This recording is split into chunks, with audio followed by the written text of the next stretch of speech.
乗り場を6番乗り場に4番乗り場を列車が通過し、危ないですから進んでください。列車が通過します。1番乗り場から東舞鶴行きが発車します。3番乗り場に折り返し19時34分発敦賀行きが2秒で参ります。19時29分発高崎から関節神戸方面箱原行きは3番乗り場から発車します。7番乗り場に停車中の列車は普通福井行きで7番乗り場から福井行きが発車します。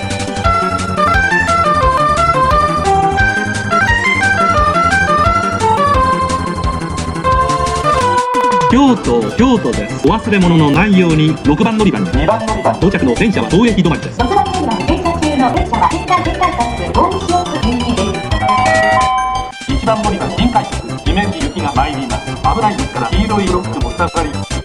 8番乗り場両陽行きが8番線に大宮行きが